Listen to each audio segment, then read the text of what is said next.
हमारी एक भगत बहन है और बहन ने दास को दिन में एक ऑडियो डाली 2 मिनट की, और उस बहन ने ये जिक्र किया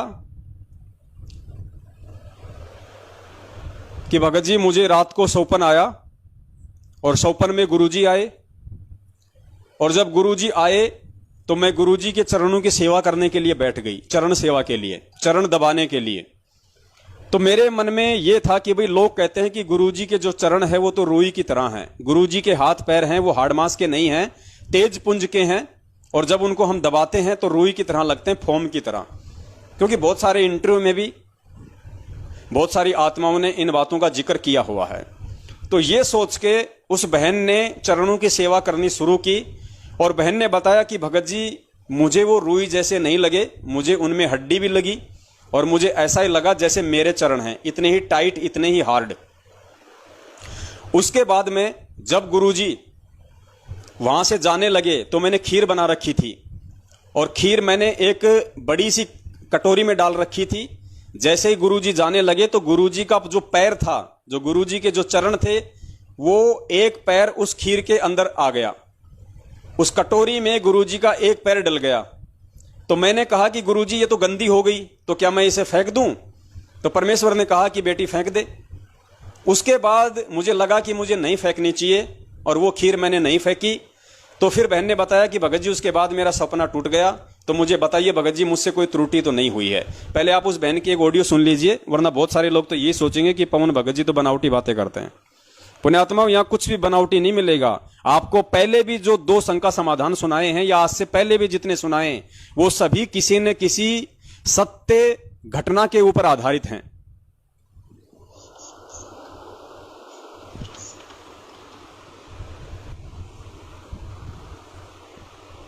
एक मिनट पुण्यात्माओं, थोड़ा स्पीकर डिस्कनेक्ट हो गया।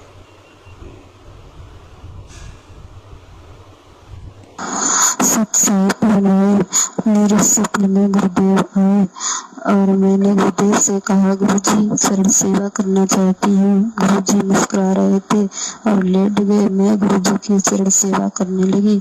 इतने में मेरे अंदर विचार आया कि कहीं कोई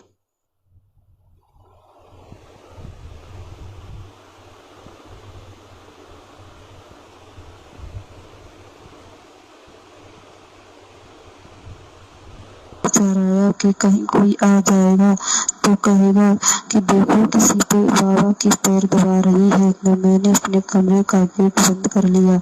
फिर एकदम एक फिर विचार आया कि कोई कहे से कहने दो, मेरे लिए तो मेरे गुरुजी भगवान हैं। फिर मैंने कमरे का गेट खोल दिया। ये सब क्रिया देख के गुरुजी मेरी तरफ मुस्कुरा रहे थे और चरण सेवा कर रहे थे। तो गुरुजी के चरणों में मुझे हाल चाम सा महसूस हो रहा था। तो इस बहन की आवाज थोड़ी साफ नहीं आ रही है, जैसी आवाज थी वैसी मैं आपको सुना रहा हूं। तो बहन कह रही है कि मुझे रात को सौपन आया कि गुरुजी मेरे घर पे आए, और मैं गुरुजी के चरणों की सेवा करने के लिए बैठी। उससे पहले मुझे लगा कि कहीं कोई देख ना ले और लोग ये ना कहें कि तू तो किसकी चरणों की सेवा कर रही है। तो मैंने दरवाजे और खिड़की बंद कर दी, लोक लाज में, कि लोग क्या कहेंगे। उसके बाद मुझे लगा कि नहीं, ये खोल देने चाहिए, तो मैंने वो खोल दी। फिर मैं गुरुजी के चरणों की सेवा करने लग गई। फिर मुझे ऐसा लगा कि जैसे गुरुजी के जो चरण हैं वो तो टाइट हैं, जैसे हार्ड मांस के होते हैं।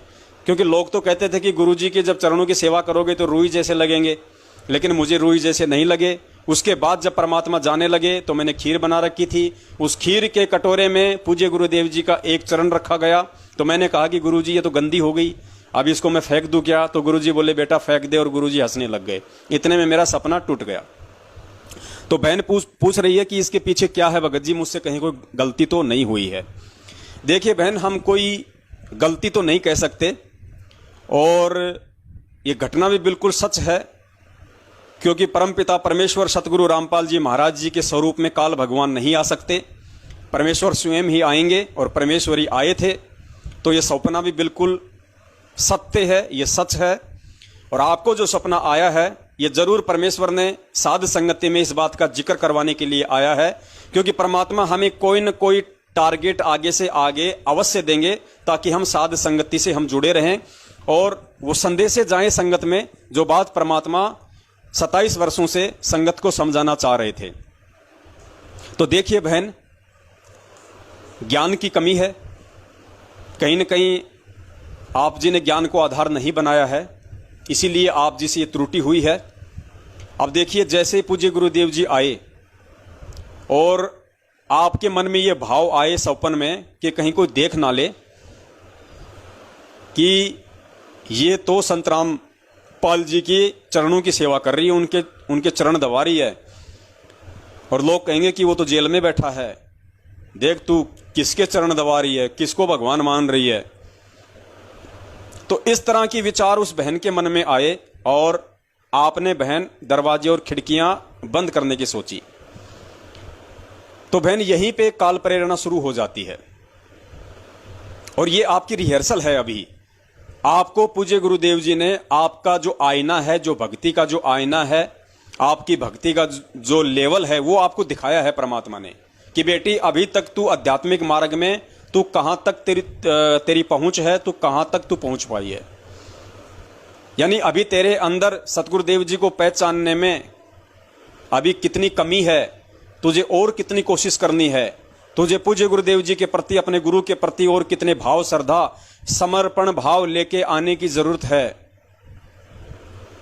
परमात्मा कहते हैं, लोक लाज मर्याद जगत की तिनके ज्यों तोड़ बगावे, जब कोई राम भगत गति पावे। कि ये लोक लाज मर्यादा किसी भी नियम को लेके, गुरुदेव को लेके, कि लोग क्या कहेंगे, परिवार वाले क्या कहेंगे, रिश्तेदार क्या कहेंगे।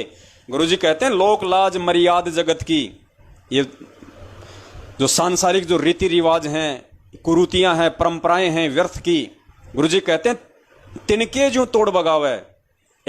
एक जो होता है घास का, जो होता है, जो लकड़ी होती है, जो तिनका होता है, गुरुजी कहते हैं उसकी तरह तोड़ के फेंक दो इनको। अगर भगवान चाहिए तो, गुरुजी चाहिए तो, मोक्ष चाहिए तो, लोक लाज मर्याद जगत की तृण ज्यों तोड़ बगावे, जब कोई राम भगत गति पावे। तब आपको सतलोक मिलेगा, तब आप पे सतगुरु प्रसन्न होगा। फिर आगे आप जी ने कहा कि मैं गुरुजी के चरणों की सेवा करने के लिए बैठ गई, तो मुझे गुरुजी के चरण वैसे नहीं लगे जैसे लोग बताते हैं, रुई जैसे, मुझे हाड़ मांस के लगे। तो देखिए बहन, एक तुलसीदास जी का या किसी संत का एक दोहा गुरुजी सत्संग में बताते हैं कि प्रभु मूर्त देखी जिन जैसी, ऐसा कुछ है, मैं ध्यान नहीं आ रहा मुझे।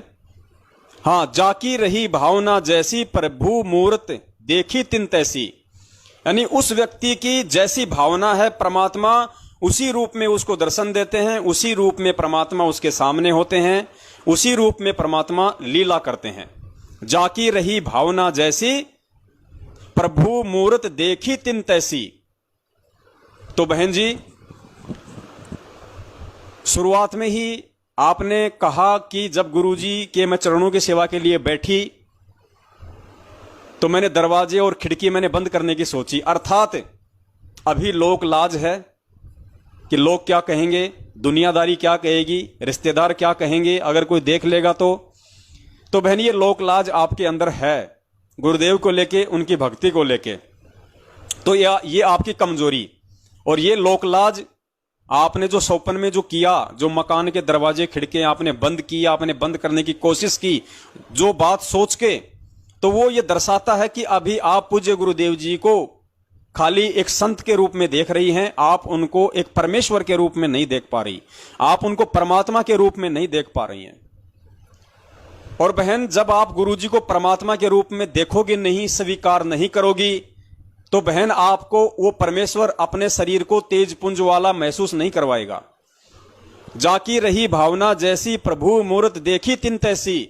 आपको गुरुदेव वैसे ही हाड़मास वाले दिखाई देंगे, आपको गुरुदेव वैसे ही महसूस होंगे जब आप उनके चरणों की सेवा करोगी।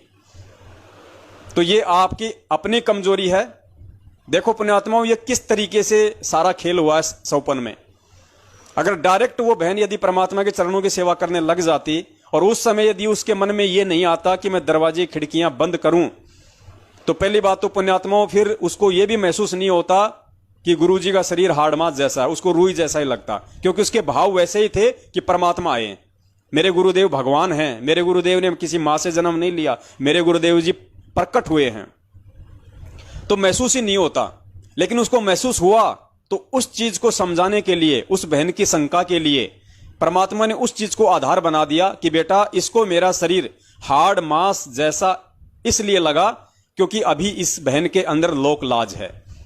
जब मैं आया और मैंने इसको चरणों की सेवा देनी चाहिए तो इसने खिड़की दरवाजे ये सोच के बंद कर लिए कि लोग क्या कहेंगे। तो इसने मुझे अभी परमात्म रूप में स्वीकार नहीं किया। अभी मुझे इस बहन ने, इस शिष्या ने मुझे कबीर परमेश्वर के रूप में स्वीकार नहीं किया, जिस कारण से इसको मेरा शरीर वैसा ही इसको महसूस हुआ। उसके बाद बहन ने बताया कि जब गुरुजी जाने लगे तो खीर बनी हुई थी। खीर के एक कटोरे में गुरुजी का चरण उस खीर के कटोरे के अंदर आ गया। और फिर बहन ने छोटी सी गलती कर दी। अब छोटी क्या, ये तो बहुत बड़ी है, लेकिन वरना बहन का दिल टूट जाएगा। पुण्यात्माओं, ये परमात्मा है, धरती पे प्रकट है, सह शरीर है, तेज पुंज का शरीर वाला है, शौद स्वरूपी है। और इतना ज्ञान लेने के बाद और इस परमात्मा से इतना सत्संग सुनने के बाद और इस परमात्मा के इतने चमत्कार सुनने के बाद और इतना अपने हृदय और आत्मा से महसूस करने के बाद, पुण्यात्माओं, इस परमेश्वर के यदि पेशाब के यदि एक टपका भी यदि हमारे होठ पे लग जाए तो ये हमारा अहोभाग्य होगा। उससे बड़ा कोई अमृत नहीं हो सकता। क्योंकि जिसका तेजपुंज का शरीर होता है, जो स्वयं परमेश्वर होता है, मल्लिक की वाणी है ना कि हाड़ चाम गुदाना मेरे, तो उस परमेश्वर का हम सांसारिक भाषा में ये बात बोल रहे हैं। वैसे कोई परमेश्वर जो है पेशाब वाली स्थिति में नहीं होते हैं।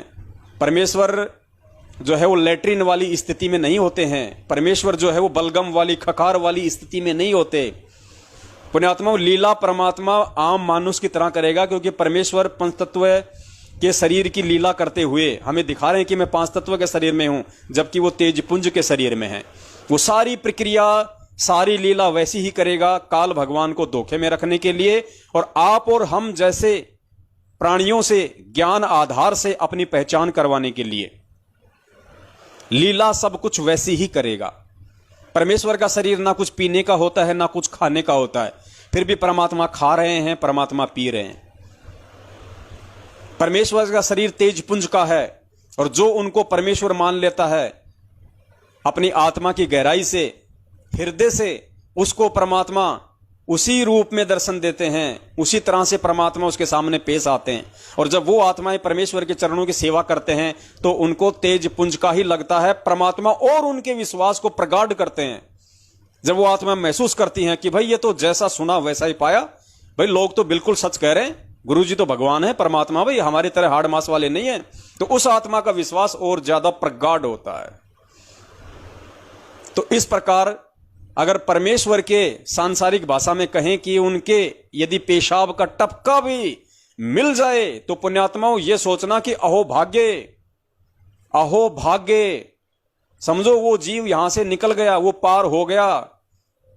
अरे सिमली और मंसूर के गुरु, जब सिमली उसके पास जाती थी आश्रम में तो रोज ऊपर से 2 प्याले आते थे, एक सिमली पीती थी, एक उसका गुरु पीता था। उसके भाई मंसूर को किसी के कहने से शंका हो गई कि तेरी बहन रातों को आश्रम में जाती है, भाई देख लेना, फिर कल को बदनामी होगी।